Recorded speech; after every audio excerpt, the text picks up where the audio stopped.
मासिक धर्म में स्त्री को छूने से क्या होता है? स्त्री को यह पीड़ा क्यों सहनी पड़ती है? मासिक धर्म में स्त्री को छूने से क्या होता है? एक समय की बात है, भगवान शिव और माता पार्वती कैलाश पर्वत पर बैठे हुए थे। तभी माता पार्वती ने भगवान शिव से कहा, स्वामी मेरे मन में दो प्रश्न उठ रहे हैं, आपकी आज्ञा हो तो मैं आपसे पूछूं। भगवान शिव ने कहा, पूछो देवी, आपके मन में क्या प्रश्न उठ रहे हैं? तब माता पार्वती कहती है, स्वामी किस श्राप के कारण स्त्रियों को मासिक धर्म की पीड़ा सहन करनी पड़ती है? और मेरा दूसरा प्रश्न है, एक रजस्वला स्त्री को कौन से कार्य नहीं करने चाहिए जिससे उन्हें पाप लगता है? भगवान शिव कहते हैं, हे देवी, आज आपने मानव जाति के कल्याण के लिए बहुत ही महत्वपूर्ण प्रश्न किए हैं। तुम्हारे इन दोनों प्रश्नों के उत्तर माधव पंडित की इस प्राचीन कथा से प्राप्त हो जाएंगे। इस महान कथा को सुनने मात्र से ही समस्त पापों का नाश होता है। जो भी पति पत्नी इस कथा को ध्यान पूर्वक सुनते हैं, उनके घर के सारे क्लेश और विघ्न मिट जाते हैं और उन्हें सौभाग्य की प्राप्ति होती है। इसलिए हे देवी, आप भी इस कथा को ध्यान पूर्वक सुनना।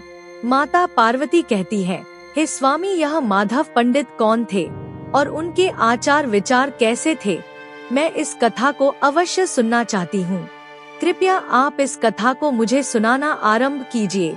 मैं ध्यान पूर्वक इस कथा को पूरी सुनूंगी। फिर भगवान शिव कहते हैं, हे देवी, प्राचीन समय की बात है। मल्हार देश में एक बहुत ही सुंदर और रमणीय नगरी थी। उस नगरी में माधव नाम का एक पंडित रहता था। उसको समस्त शास्त्रों और वेदों का ज्ञान था।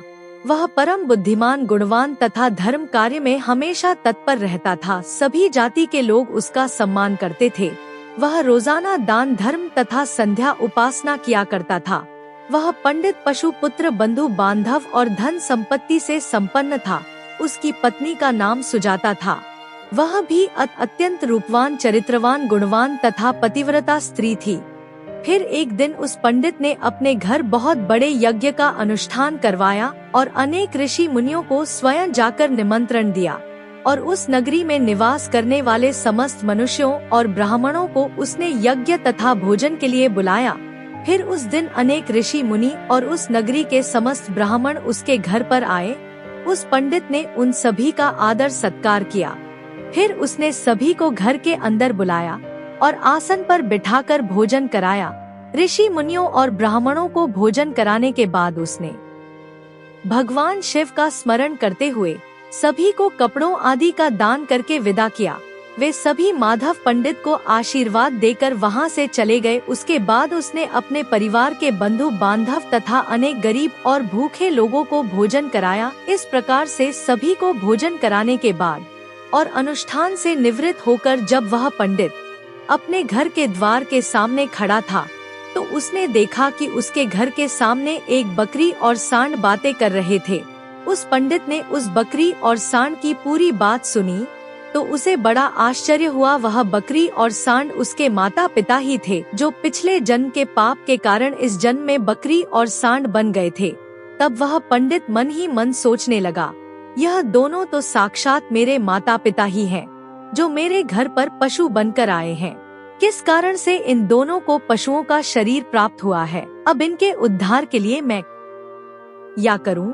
इस प्रकार मन में विचार करते हुए उस पंडित को रात भर नींद नहीं आई और वह रात भर भगवान शिव का स्मरण करते हुए सोच विचार करने लगा। उसने सोचा, मेरे माता पिता की मुक्ति का उपाय केवल ऋषि सरंग ही बता सकते हैं। फिर सुबह होते ही माधव पंडित स्नान आदि कार्य से निवृत्त होकर ऋषि सरंग के आश्रम पर पहुंच गया। आश्रम पर पहुंचते ही ऋषि सरंग ने माधव पंडित का स्वागत किया और कहने लगे, हे पंडित जी, आज किस कारण से आपका हमारे आश्रम में आगमन हुआ है? आपके मुखमंडल पर यह कैसी उदासी छाई हुई है? बताओ, आपके दुख का क्या कारण है? फिर माधव पंडित कहता है, हे गुरुदेव, आपके श्री चरणों में सादर प्रणाम।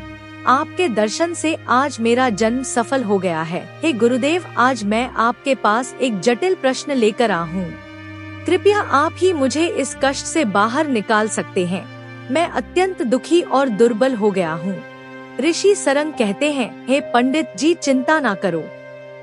तुम्हारा जो भी प्रश्न है निसंकोच होकर पूछो, मैं अवश्य तुम्हारी समस्या का समाधान करूंगा। फिर माधव पंडित कहता है, हे गुरुदेव, कल मैंने अपने घर पर शिव चर्चा रखी तथा अनेक ब्राह्मणों को और भूखे लोगों को भोजन कराया, विधि पूर्वक भगवान शिव का पूजन किया।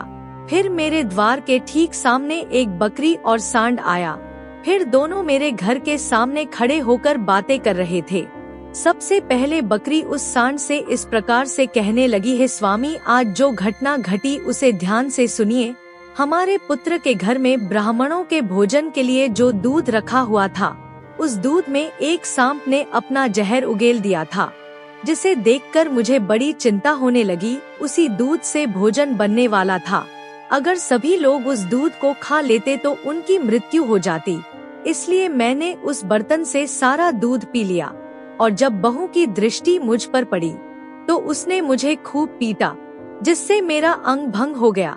मुझे बहुत पीड़ा हो रही है, इसी कारण से मैं लड़खड़ आते हुए चल रही हूँ और मुझे यह पीड़ा सहन नहीं हो रही है। बकरी की बात सुनकर वह सांड बहुत दुखी हुआ और वह खुद का वृतांत सुनाने लगा, हे प्रिय, अब मैं तुम्हें अपने दुख का कारण सुनाता हूँ।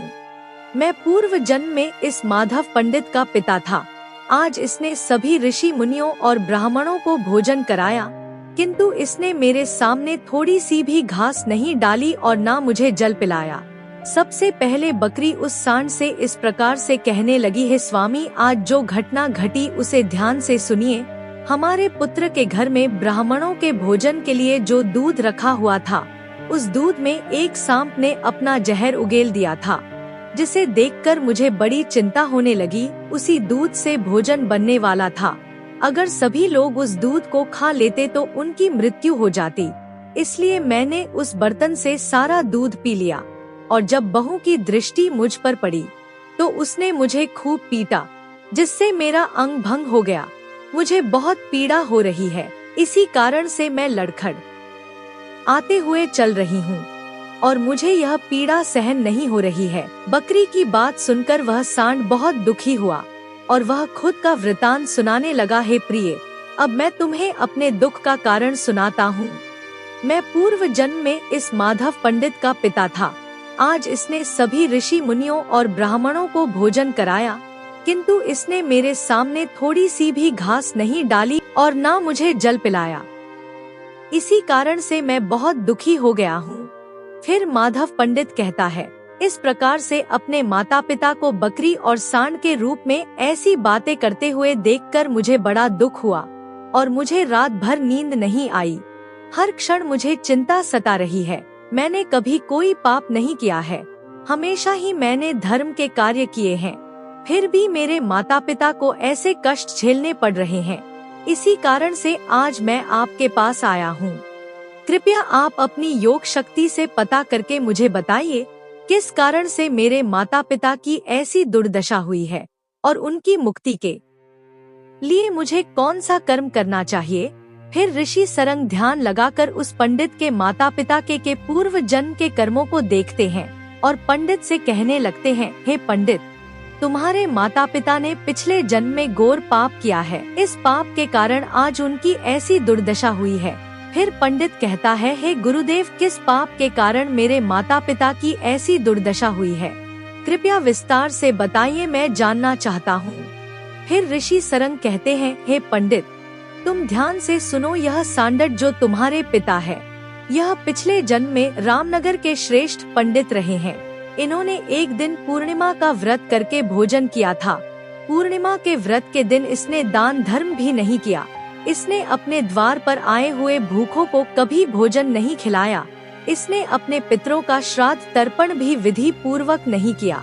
तुम्हारे पिता ने पिछले जन्म में मासिक धर्म के दौरान ही तुम्हारी माता के साथ संबंध बनाया था और इसी पाप के कारण इसे इस जन्म में सांड का रूप प्राप्त हुआ है। अब तुम्हारी माता के बारे में सुनो। तुम्हारी माता ने रजस्वला होते हुए भी भोजन बनाया। मासिक धर्म के दौरान ही इसने भगवान की पूजा की, तुलसी को जल चढ़ाया। रजस्वला होते हुए भी इसने भगवान को भोग लगाया।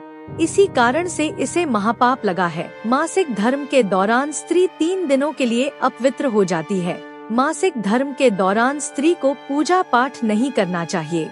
स्त्री को इन 3 दिनों में अपने बाल भी नहीं धोने चाहिए, इससे पति की आयु कम होती है। मासिक धर्म के दौरान पेड़ पौधों को भी स्पर्श नहीं करना चाहिए।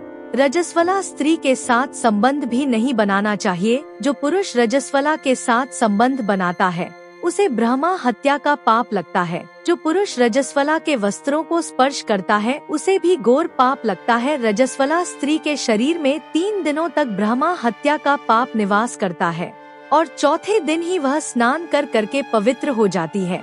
चौथे दिन स्नान करने के पश्चात रजस्वला स्त्री को अपने पति का मुख देखना चाहिए, अन्य किसी पुरुष का मुख नहीं देखना चाहिए। यदि पति समीप ना हो तो सूर्य देव के दर्शन करने चाहिए।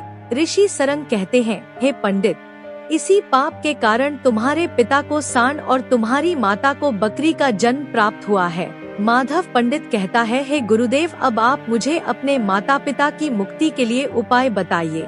ऋषि सरंग कहते हैं, हे पंडित, तुम किसी भी अमावस्या के दिन अपने माता पिता की मुक्ति के लिए श्राद्ध तथा तर्पण करो और दान धर्म करो, गायों की सेवा करो और अपने माता पिता की मुक्ति के लिए भगवान से प्रार्थना करो। फिर वह पंडित वही करता है। फिर उसके माता पिता को समस्त पापों से मुक्ति मिलती है। फिर भगवान शिव माता पार्वती से कहते हैं, हे देवी, मैं तुम्हें रजस्वला स्त्री को कौन से कार्य नहीं करने चाहिए इस विषय में बता दिया। अब मैं तुम्हें बताता हूँ किस कारण से स्त्री को मासिक धर्म से गुजरना पड़ता है। सतयुग में कालकूट नाम के प्रसिद्ध असुर हुआ करते थे।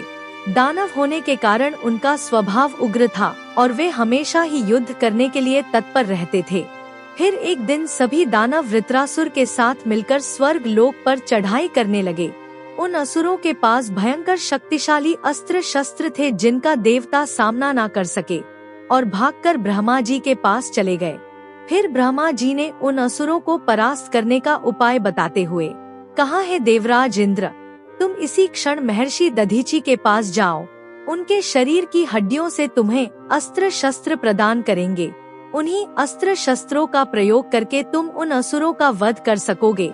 फिर सभी देवता महर्षि दधीची आश्रम पर जाते हैं और उनसे प्रार्थना करके अस्त्र शस्त्र प्रदान करने की विनती करने लगते हैं।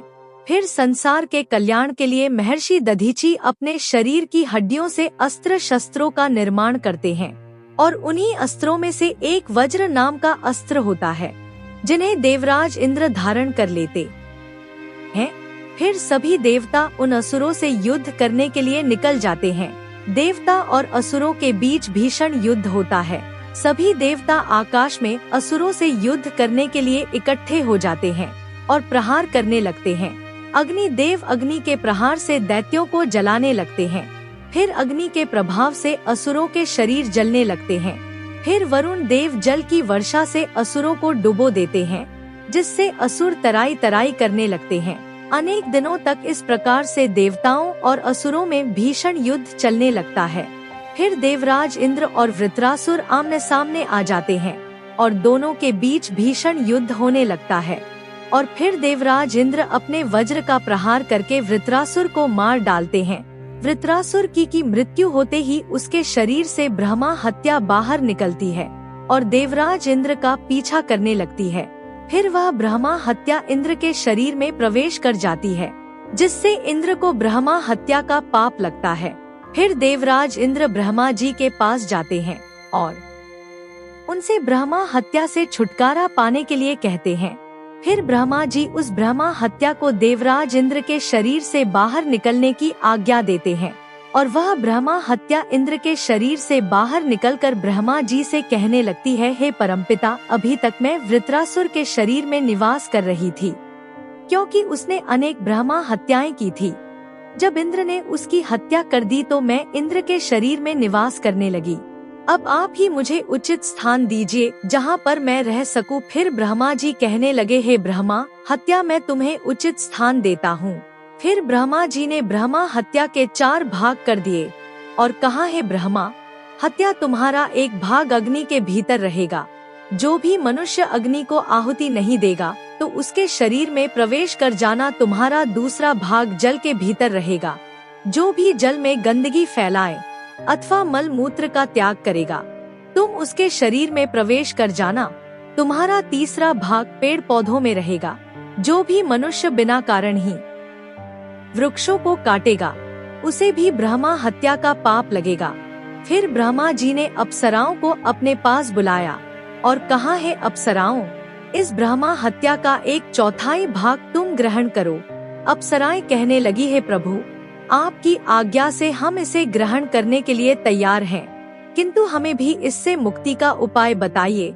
फिर ब्रह्मा जी कहने लगे, है अप्सराओं, जो भी पुरुष रजस्वला स्त्री के साथ संबंध बनाएगा, उसके अंदर यह ब्रह्मा हत्या प्रवेश कर जाएगी। इस प्रकार से ब्रह्मा हत्या के 4 भाग हो गए, एक अग्नि में, दूसरा जल में, तीसरा पेड़ पौधों में और चौथा स्त्रियों के अंदर प्रवेश कर गया। इस ब्रह्मा हत्या के पाप के कारण स्त्रियों को मासिक धर्म होता है। जो भी पुरुष मासिक धर्म के दौरान स्त्रियों को स्पर्श करता है अथवा उनके साथ संबंध बनाता है, उसे ब्रह्मा हत्या का पाप लगता है। भगवान शिव कहते हैं, हे देवी पार्वती, इस प्रकार से मैंने आपको स्त्री के रजस्वला होने के पीछे के कारण और रसवला स्त्री को कौन से कार्य नहीं करने चाहिए आदि के विषय में बता दिया है। फिर माता पार्वती कहती है, हे स्वामी, आज आपने मुझे बहुत ही महत्वपूर्ण ज्ञान दिया है। मैं भी आपको वचन देती हूँ, जो भी स्त्री मासिक धर्म के दौरान पूजा पाठ करेगी और पति के साथ संबंध रखेगी, उसके घर में मैं कदापि प्रवेश नहीं करूँगी। दोस्तों, आपको यह कहानी अच्छी लगी हो तो इस चैनल को सब्सक्राइब करें, वीडियो को लाइक करें, कमेंट करें और अपने अधिक से अधिक दोस्तों को शेयर करना ना भूलें। धन्यवाद।